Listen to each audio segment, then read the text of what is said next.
Hi, and welcome to Coffee with Claire. Today we are working on assuming the best in every person that you come across. In improv, we always start with we know each other, we like each other, and everything works beautifully. And the reason we do that is because the audience doesn't want us to ramp up with, hey, do I know you? Or have I met you before? It's like we want to start right in the middle of the scene so it's interesting to everybody. And if we don't do that, what ends up happening is we talk about the thing. And the thing is really a nebulous idea that everyone has to guess about it. For example, if I was in a scene with somebody and I said, here, take this.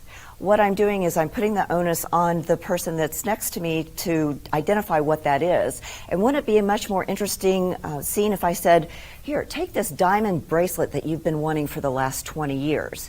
When we have something like that, when we're very specific in our language, it opens up a lot more interest in what's going on, as well as gives us opportunity to be very clear and concise. And so this week, what I challenge you to do is think about how clearly and concisely you are working with people and when you're communicating with them. And think about a different way that you might be able to approach them so they don't walk away just thinking about the thing, but really understanding what you want. Let us know how that works on our Facebook page with Coffee with Claire. We're listening. As you know, each week we bring on entrepreneurs, people who give back to the community, and people who like to have fun. So today I'd like for you to welcome Sandra Lewis. Sandra is the owner of Life at the Table.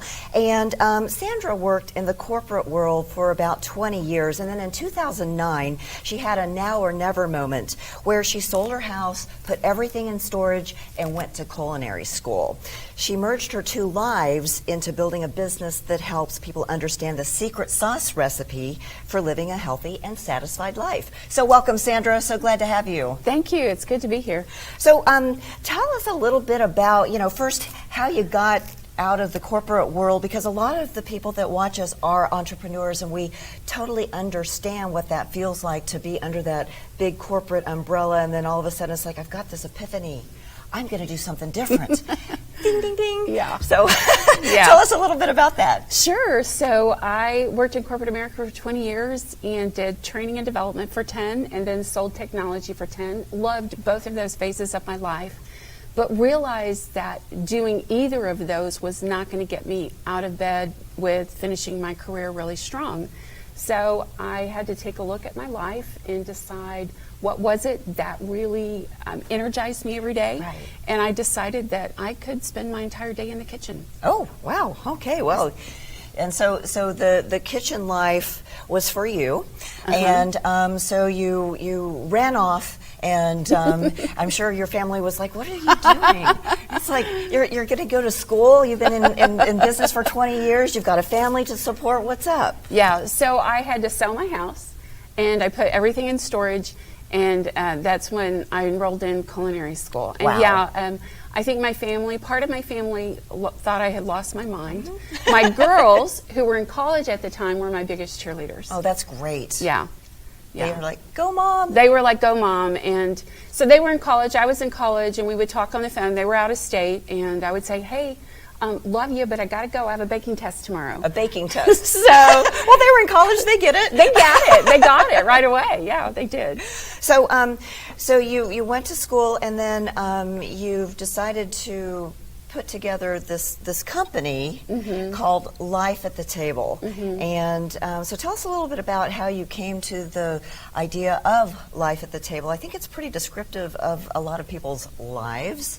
But what's your take on it? Sure. So all of those years that I was in corporate America, I was also a single mom. It wasn't the way I had planned to live my life, but life happens. Sure. So I looked at the prospect of raising two small children and having a career, and thought, how can I pour into their lives like I had really wanted to as a mother, and still work? And so my solution was to spend time at the table with them every evening. And most of the days I cooked. And that we went for pizza every Thursday night. Okay. So we, that was a treat for us. We knew it was coming and we enjoyed it. But I cooked, and it was at the table that I got to know them. I knew what their homework was, who their friends were, who their teachers were. Right. And I watched them grow from, they were 2 and 3 when I divorced, and to now they're in their 20s, and I've seen their whole lives progress. And most of that took place at the table. Wow. So that's where life at the table comes from. I love that. So you say that the act of savoring the table experience brings benefits into our lives unequal to any other human experience. So tell us a little bit about what you mean with that. Sure. I think most everyone can relate to a moment in their life where they've shared a meal with someone and they felt like they deeply connected to that person. Oh, yeah. So I think there are, when we share a meal at the table, that we feed our bodies first, but we also feed our soul and our spirit.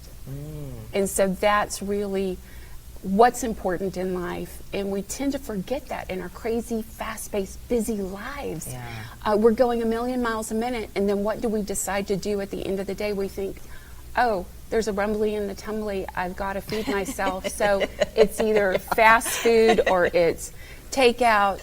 And I think none of those solutions are good for our body, and definitely not for our soul and our spirit. It's really at the table when we spend time with family and friends that we're restored, redeemed in a sense, and transformed.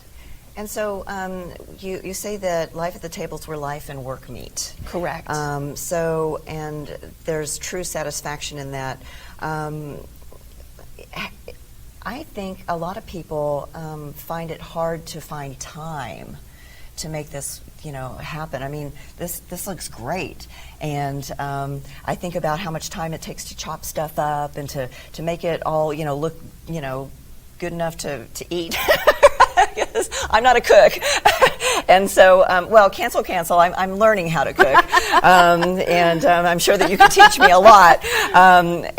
So how do we fit that in? I mean, I got to go to the store, and then I got to look at a recipe, and then I got to go put it all together, and by the time we cook it, I'm tired. So Right. So how do we get all that and work and take care of our families and fit it all in? Well, I think there's a couple of things. Number one, you have to make it a priority, just like anything else in your life that you do that's important to you. You have to make sharing the table a priority.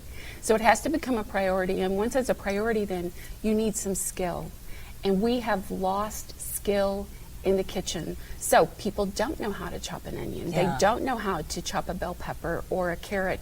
And the whole prospect of doing that to make a delicious meal is very overwhelming. And so you just think, oh, another day I'll do that. So I think... Or the weekend. I'll do it on the weekend. Right.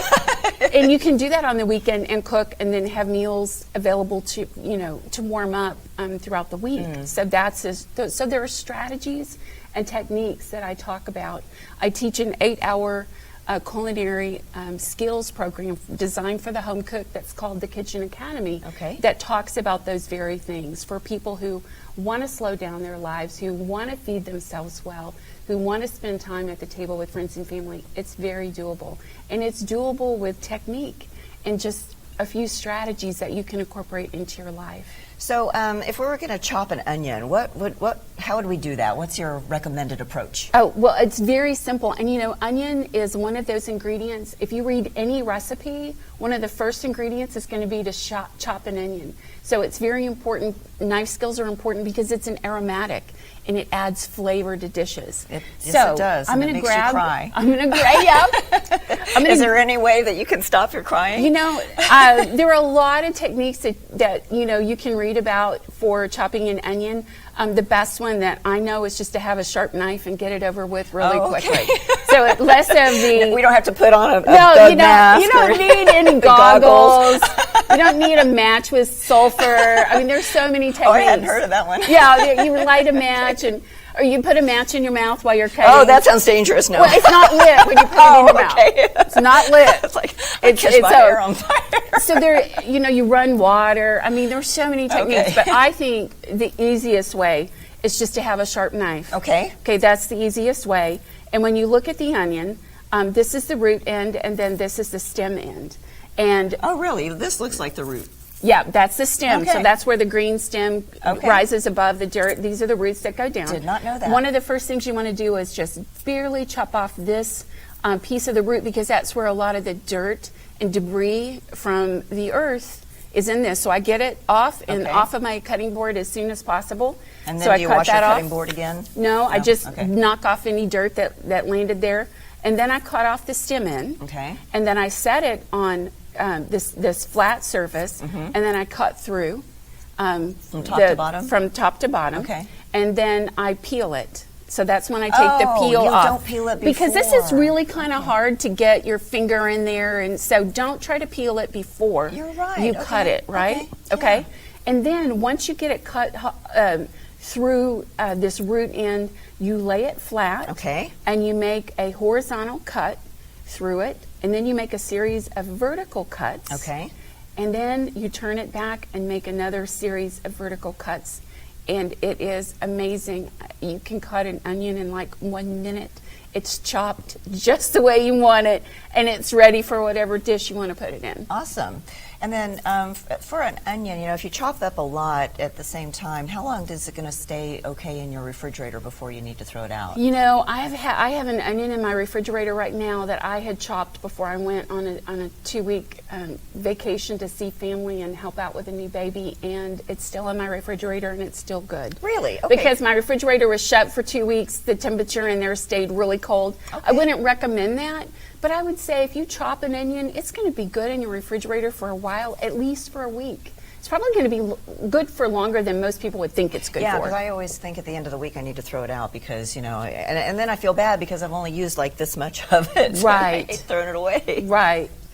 So, thank you for helping us understand how to cut it. That's actually called chopping an onion, right? Right. Not just cutting, but chopping. You can chop it. Yep. Okay, awesome. So, you told us a little bit about your classes that you do for the folks that are wanting to cook in their own kitchens. You've also got some other things that you do besides that. So let the audience know about your other endeavors. Okay, sure. So, first of all, I'm a speaker. And one of my goals is to inspire people to spend time at the table. So I speak to groups of all kinds, all sizes, and talk to them about my experiences as a single mom and what the table experience did for me in my life and in the lives of my girls. Thirdly, I go into corporate America, and I have a program called Dishing Up Results, where I teach health and wellness in a variety of formats. And it's basically helping employees become the best that they can be by teaching them how to eat healthy, which leads to performance and profit for the organization.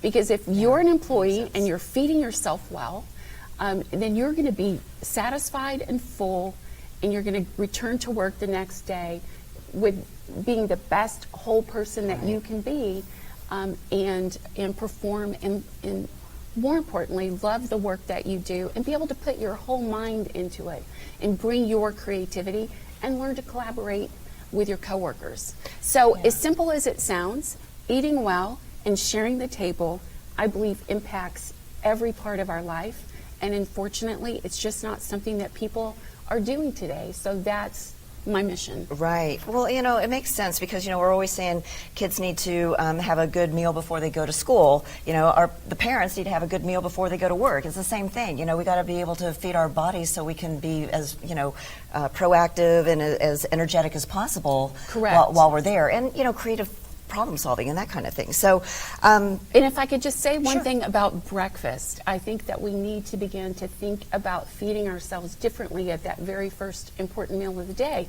Sometimes I will take a bell pepper and I will chop it up and saute it and then make myself an egg, and I've gotten in some protein and also a vegetable. Oh, Or okay. I will saute some spinach and I'll have that with my egg. I try to incorporate vegetables as much as possible into that first meal of the day, and that's a way to, again, feed yourself healthy, kind of change your habits. Right. Cut out the sugar and really give your body what it needs for a good day. So coffee and donuts are probably not on your agenda. Oh, coffee is on my agenda every day. Oh, good. My day does not start without coffee. Okay, awesome. At least 2 cups. Just not the donut part. Hey, I am not the food police, and I believe everything in moderation. So I love donuts. Oh, good. But do I eat them every day? Yeah, No. probably not. Yeah. Well, Sandra, thank you so much for the tips that you've given us today. We really appreciate you being here on Coffee with Claire. Yeah, thank you for having me. You're welcome. So as you know, in this series, we're going to be learning some improvisational comedy games. And so I have Shelby from Comedy Sports, and I have Sandra from Life at the Table to help me. And today we're going to play one-word story. And so with one-word story, what we do is we get a suggestion from the audience, and then we make up a story one word at a time, okay? So we don't want to say even hyphenated words because that's really 2 words together, right? Okay, so we need a suggestion from our audience. So what is our suggestion going to be? Making dinner? All right, making dinner. Let's make it the most awesome dinner ever, okay? Yeah. All right, so are we ready? Yes. Yes, okay. One Day. I made, Supper. and I Used. tenderloin steak To. cook the Tacos. period. Because everyone has tenderloin in their tacos. Okay. That's going to be a great taco. All right. Sentence 2, starting with Sandra. I Was Eating the taco while I watched, television and saw, that Bugs Bunny. saw that Bugs Bunny. Sorry. I'm not good at one word, Claire. You're doing great. Challenged Tasmanian Devil to, a cook-off. so then I went to the kitchen and chopped up. some jalapenos. They were Delicious. and spicy. Yeah. okay. So let's And? get. Oh, and more and juicy. Delicious. Let's. Okay, so we'll wrap it up. Let's say the moral of the story is the More. moral. Oh, I'm sorry. That's The okay. moral Of the story is sorry. is Watch, what? you eat. Ta-da! Oh, no. Good job, you guys.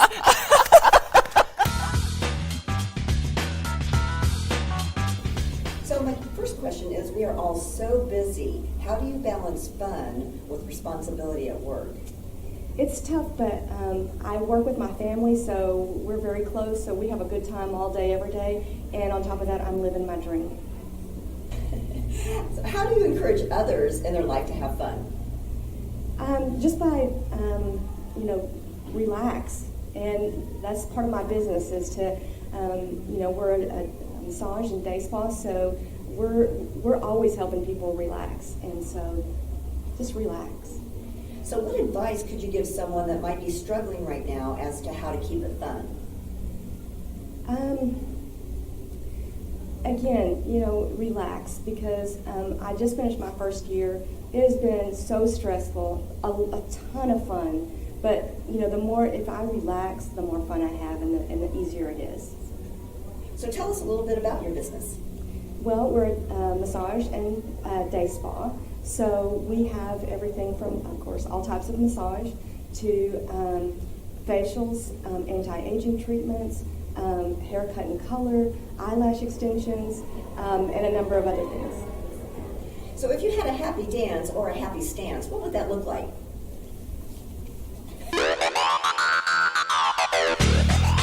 So remember, the challenge this week is to be very specific with your language. Set people up for success so they can deliver exactly what you're asking them to do. And remember to follow the fun. We'll see you next week.